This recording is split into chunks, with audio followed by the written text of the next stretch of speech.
evening. Welcome to your Election Night APTN National Newscast. I'm Melissa Ridgen. Well, on the eve of the federal election, Liberal leader Justin Trudeau made a stop in Winnipeg, making one last appeal to voters. APTN's Daryl Stranger was there. The Right Honourable Prime Minister Justin Trudeau. Surrounded by supporters, Trudeau talked a variety of subjects. Some of what he had to say involved criticizing the Conservative and NDP parties, while also touching on what the Liberal government has done for Indigenous communities. And on reconciliation, Mr. O'Toole hasn't been anywhere on that. We have done an awful lot of work in walking the road of reconciliation together, but I am the first to say there is lots more to do. So let us do it together. Let us stay focused on the better future we can bring. When we took office, there were 105 long-term boil water advisories. We have now lifted 118 of them across the country, and we have a concrete plan and funding and a project team to end all of them. Also at the event were Indigenous leaders in the province and musician Lisa Muswagon. Muswagon said she wants to see young people vote in this election. In the north, we come from overcrowded housing. You know, large families live together, and sometimes we're unfamiliar with issues, so people go and vote as a unit. And so it's like trend in the community, and so we wanted to encourage young people to look at the candidate, understand what they're standing up for. Do they relate to you? And also too, if that supports you, then we encourage you to vote for that candidate. Liberal candidate Dan Vandal said it was important to have the Indigenous leaders in attendance and had a message for those who do not want to vote.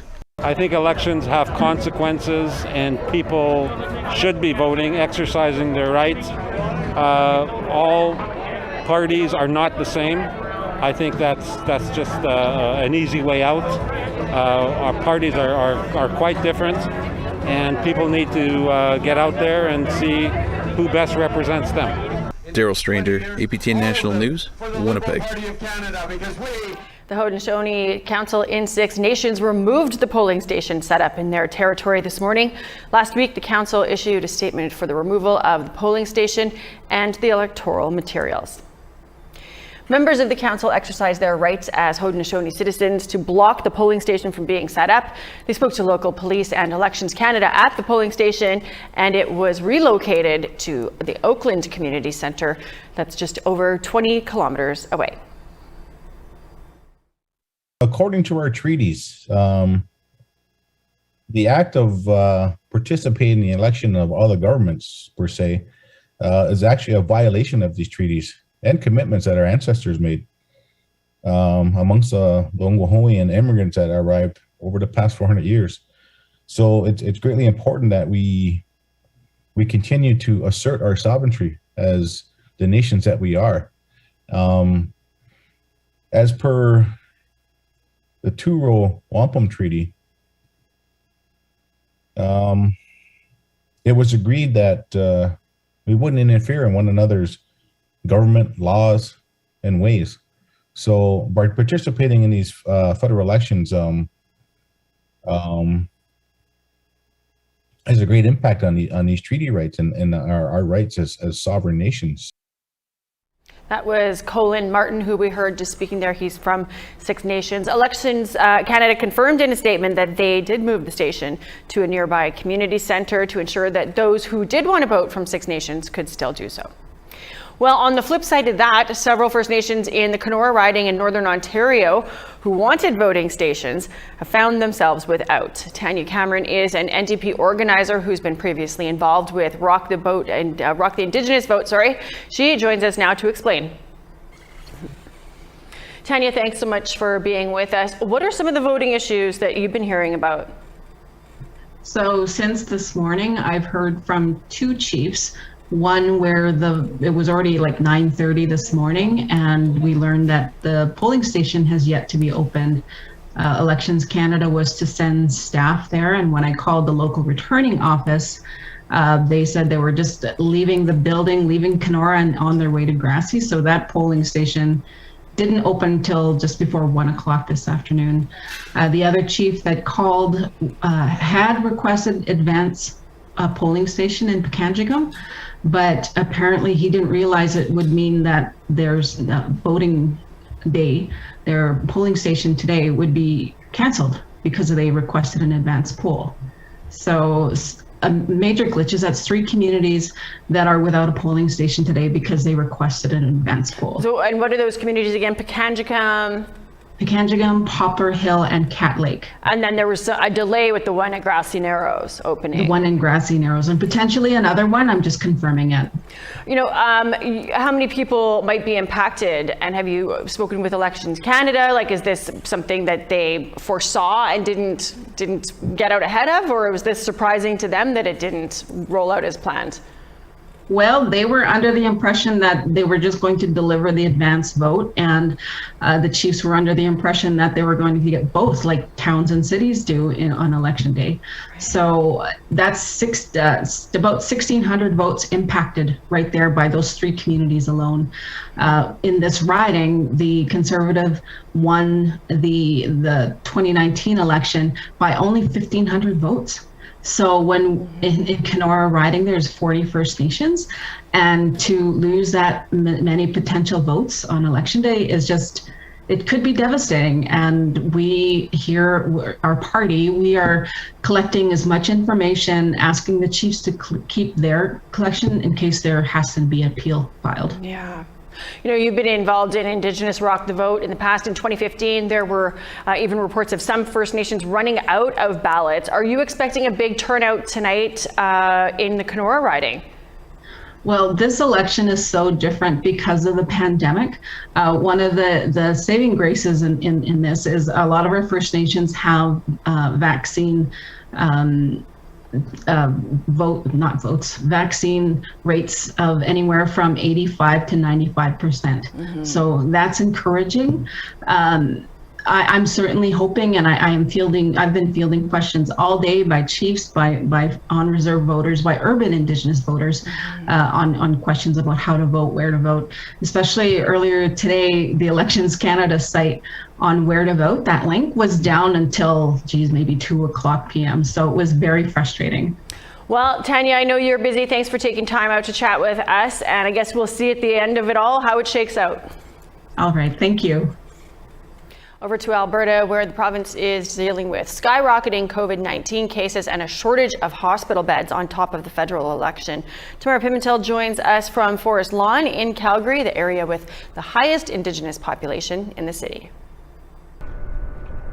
Here in Forest Lawn, voting day has been fairly quiet. Some volunteers told us that could be due to a lack of awareness or due to COVID-19. Many Albertans won't be able to vote in this federal election as many are battling with the pandemic. In Alberta, this is the worst it's been so far. We have over 20,000 COVID-19 cases, which means over 20,000 people have to isolate and can't make it out to cast their vote. With new restrictions put in place by the province, curbside voting will be available for Calgary's municipal election next month, but that isn't an option here today. Now, in terms of Indigenous candidates in the province, there aren't any to vote for in the south, but in Edmonton and in the north, there is Wrong Thering for the Liberals, and for the NDP, Blake Desjardins for Edmonton-Giesbrecht, Charmaine St. Germain for Edmonton-Manning, Sandra Hunter, Edmonton West, Desiree Bissonnette in Lakeland, and for Grand Prairie Mackenzie, Jennifer Vilbrun. We'll update on how those candidates do as the results roll out tonight. Thanks, Tamara. We will be talking to her later tonight as well. Well, in northern British Columbia, 2 parties have held a firm grip in 2 separate federal ridings since their creation back in 2003.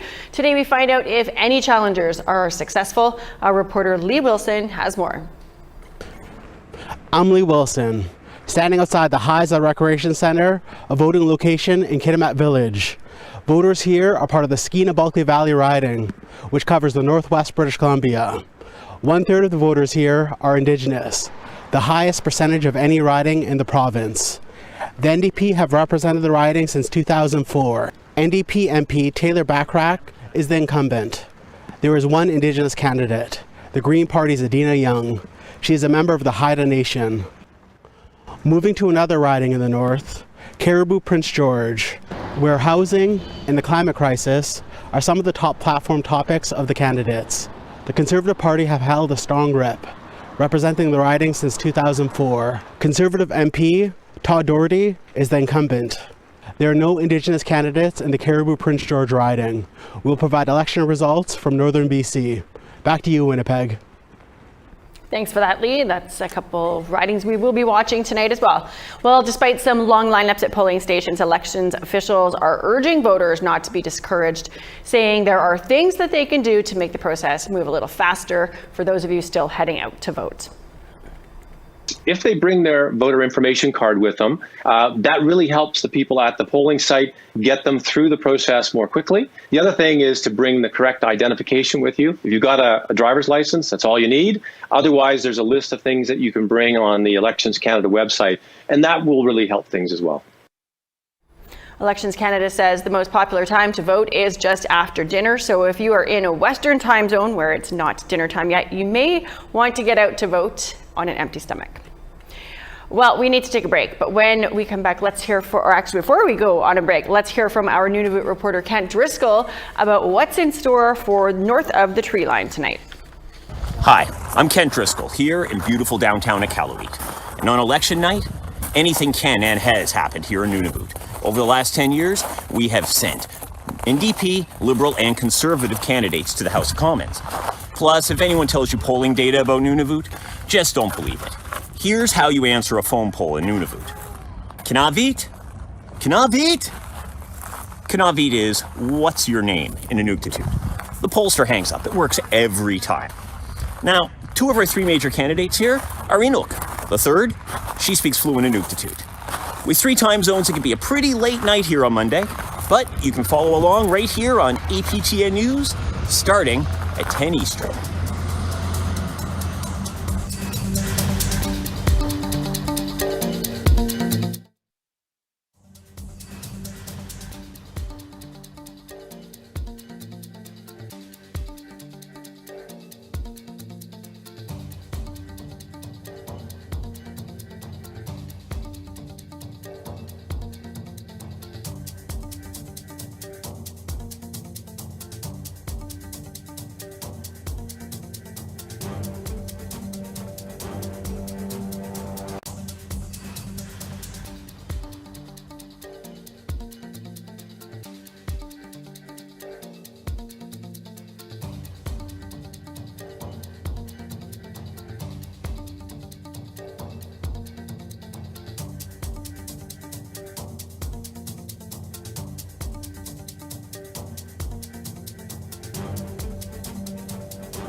Welcome back.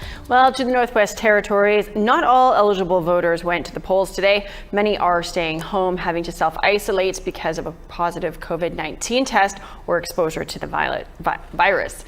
Our reporter Charlotte Mort-Jacobs brings us that story. Voting looks a little different this time around. On top of the extra precautions because of COVID-19, there may be less residents at polling stations today due to self-isolation requirements. As of airtime today, there's 248 active cases in the Northwest Territories, 150 of those in Yellowknife. There's also containment orders in Fort Providence and Bechecombes, the communities where the only two Indigenous candidates, Michael McLeod and Kelvin Cochillia, are from.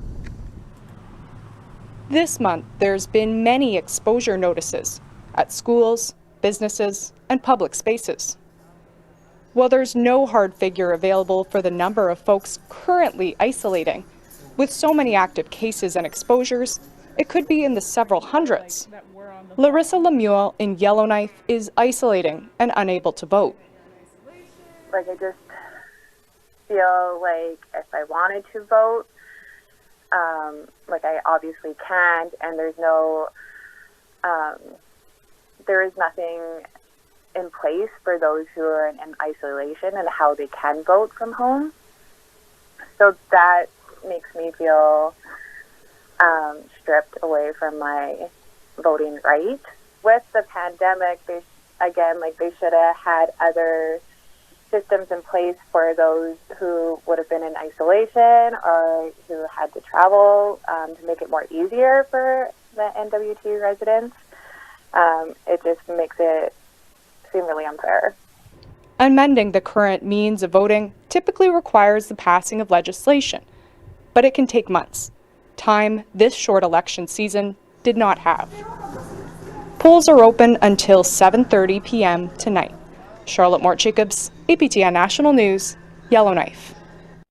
Though the Yukon has only one seat in the House of Commons, there's 5 candidates vying for the role of the territory's next MP. Sarah Connors tells us if it's anything like the last federal election, it could turn out to be a little close between the candidates. I'm Sarah Connors in front of the Vanier Catholic Secondary School in Whitehorse. There are around a dozen people coming and going in the building behind me looking to cast their ballot in the 2021 federal election, which is likely to be a tight race to the finish, at least in the Yukon anyways. The Liberals have essentially had a stronghold in the territory since 2000. However, the Conservatives narrowly lost the 2019 federal election by just 153 votes. And the NDP, they weren't far behind, winning 22% of the vote. So who are Yukoners voting for in this election?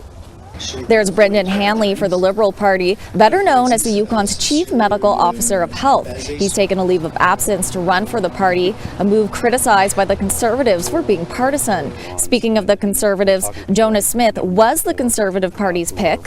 He almost won the riding in the 2019 federal election. He's now running as an independent after getting booted from the party earlier this summer for voicing his concerns on vaccine passports and mandated workplace vaccines. His replacement is Barbara Dunlop, a former public servant and romance novelist. Gunning for the NDP is Lisa Vollins-Leduc, a policy analyst for the territorial government. Lastly, there's lawyer Lenore Morris for the Green Party. It's her second shot at running after winning 10% of the vote during the last federal election.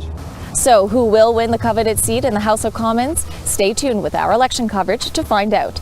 Sarah Connors, APTN National News, Whitehorse. Thanks, Sarah. Well, a Manitoba RCMP officer will face a conditional discharge for assaulting an Indigenous man, even though he admitted to using excessive force in the incident.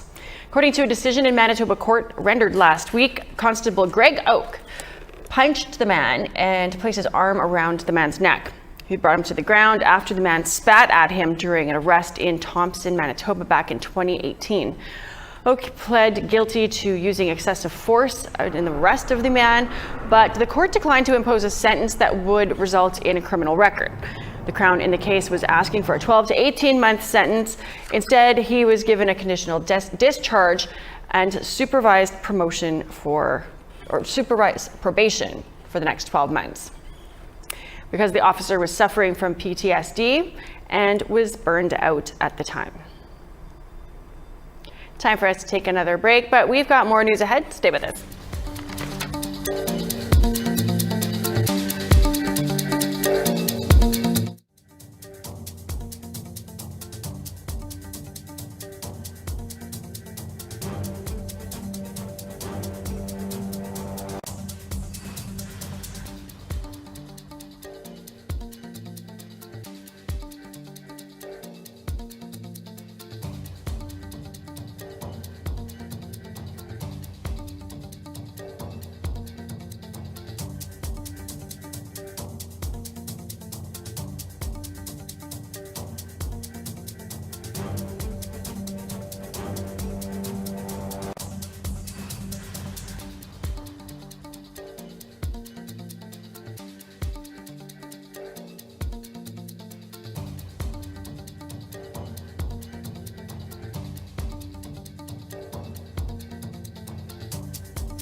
Welcome back. Let's take a look now at today's photo of the day. Our viewer Mark Whitlock sent us this, capturing the mid-afternoon view over the Edelweiss ski hill in Wakefield, Quebec. For the chance to be featured as our next photo of the day, you can send us your photos. Send them to our email. That's at share@aptn.ca, and you can tune in and see if your photo is featured. Now let's take a look at the weather. To the east coast, we've got 15 and sunny skies for St. John's, 21 and sunny in Halifax. Kuujjuaq, 19 with a chance of showers. La Grande River, showers and 18. Chibougamau is 23 with sunny skies, same with Gaspé. Ottawa is also 23 and sunny, 21 and showers for North Bay. Kapuskasing, 20 with showers, cloud everywhere in northern Ontario. 7 and showers for Churchill, 14 and sunny for Norway House. 19 and sunny for Winnipeg, 21 and sunshine for Brandon. Lots of sun in southern Saskatchewan, 20 is for Yorkton and Saskatoon and Regina. 15 and mostly sunny for Buffalo Narrows, 11 for Stony Rapids and Uranium City with rain expected there. 14 and showers for Fort Chip, 18 and showers for High Level. 22 mostly sunny for Edmonton and Lethbridge. 21 and sunny for Penticton, 19s for Victoria and Vancouver, sunny skies there. 14 in Prince Rupert and Smithers, 16 and in Prince George. 10 in showers for Dawson City, 9 in cloud for Mayo. Wrigley, cloudy, chance of showers, 12 degrees, Yellowknife, rain, and 9 degrees. Paulatuk, lonely sunshiny place, 11 degrees there, mix of sun and cloud for Colville Lake and 8. New Yacht, 1 in sunshine, Whale Cove, 3 in sunny. 0 and a mix of sun and cloud for Joe Haven. Igloolik, -3 with a mix of sun and cloud.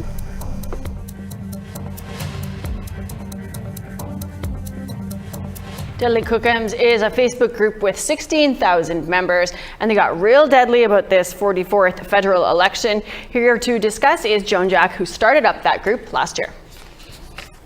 Joan, thanks so much for joining us. Deadly Kookums met on Saturday to discuss today's election. How many participated in the online chat, and what did you guys discuss?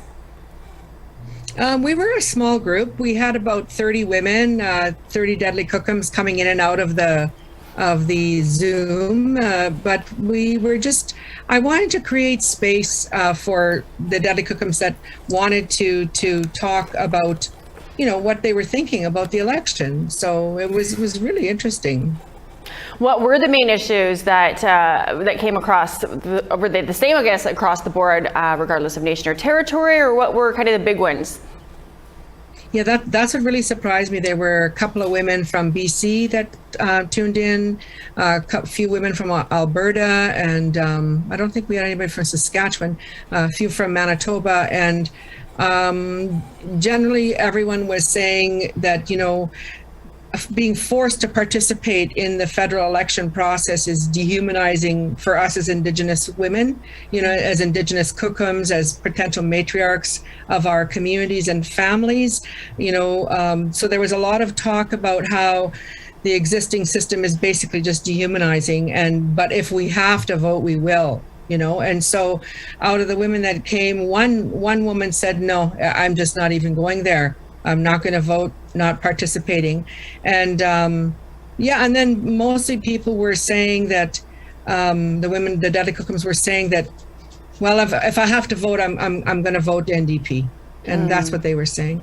And I know there's Deadly Kookums out there that aren't going to vote NDP. Of course. For sure. But, you know, I think what we've tried to do in the group is really encourage women, the Deadly Kookums, to vote their conscience, you know, and not vote out of fear, you know, not vote because you're afraid, whatever. Just vote your conscience, and get your kids to do that too. Was there kind of a feeling among the group of what a lot of Canadians are feeling, Indigenous or non-Indigenous, just kind of annoyed by this election and the money that is spent for this election, and nobody's really feeling like this is the time for an election? Was there any of that sentiment? Oh yeah, absolutely. Like, I mean, even if you look at housing in our communities, I mean, how many houses could we build with $600 million? You know, yeah. A lot of houses. Or how many women's shelters could we create, you know, on reserve and in Métis communities, Inuit communities, where the help is really needed at the grassroots. And those are the concerns of the Deadly Kookums, is that the help is not reaching the grassroots. Yeah. So. Well, we love the Deadly Kookums on Facebook. I know you guys are a bunch of powerful women. I love being part of that group. See what you guys are up to. Thanks for joining us, Joan. Thanks for having me. Deadly Kookums is hosting an event at the Forks in Winnipeg this Saturday beginning at 2 p.m. Central Time. Tina Keeper is the guest speaker. There's going to be a bunch of entertainment too, and if you're not in Winnipeg, you can check it out on the Deadly Kookums Facebook page. Well, that is your APTN National News for this Monday. Join Dennis Ward, Brett Forrester, and I tonight for live election coverage right here. That's at 10 Eastern Time, 9 Central. I'm Melissa Ridgen. We will see you back here in a couple of hours as the election results roll in. We've got a full slate of pundits, and we'll have live reaction from key ridings across the country. See you soon.